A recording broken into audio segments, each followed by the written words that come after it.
The war was over. The ticker tape had been swept from the streets of New York, and the Victory Gardens were being replaced by suburban lawns. But for Staff Sergeant Leo Corcoran, the war lived in a small velvet-lined box on his nightstand. Inside was a silver star and a piece of jagged shrapnel the size of a thumb. Leo lived in a Levittown house in Pennsylvania. To his neighbors, he was the perfect 1946 success story. He had a steady job at the steel mill, a beautiful wife named Clara, and a golden retriever that chased shadows in the yard. He wore crisp white shirts and drove a shiny Ford. He was the image of the American dream fulfilled. But every Friday night, when the house was quiet and the moon caught the edges of the curtains, Leo would sit in the kitchen with a single glass of lukewarm water. He wasn't thinking about the medals or the parades. He was thinking about a rainy afternoon in the Hurtgen Forest in 1944. He was thinking about a private named Kid Miller, who had shared half a Hershey bar with him 10 minutes before the world turned into a furnace of mortar fire. "Leo?" Clara's voice drifted from the hallway. "Come to bed." "It's late." "In a minute, honey," he'd reply, his voice steady, his face a mask of calm. Leo was part of the Great Silence. Millions of men had returned from the most violent conflict in human history and simply stopped talking about it. They didn't have a name for PTSD.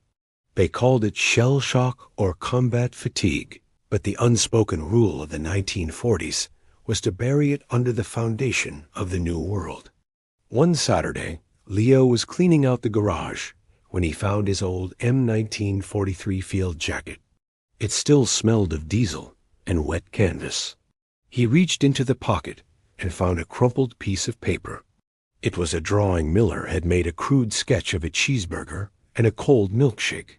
Leo sat down on a crate of Christmas decorations and cried. He didn't cry for the pain. He cried for the simplicity of a world where a milkshake was the ultimate hope. His son, 7-year-old Joey, walked into the garage.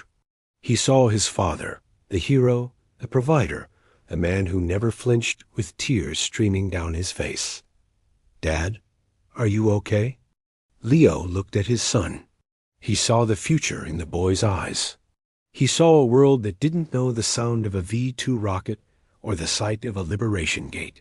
He took a deep breath, wiped his eyes with his sleeve, and tucked the sketch into his pocket. "I'm fine, Joey," Leo said, standing up and ruffling the boy's hair. "I just found something old. Let's go toss the ball." Leo never told Joey about the Hurtgen Forest. He never told him about the Silver Star. He spent the rest of his life being a quiet man in a quiet town. But every year on November 11th, he would go to the local diner, order a chocolate milkshake, and leave it on the table, untouched, before walking out into the crisp autumn air. He was the guardian of a memory, a bridge between a nightmare and a dream.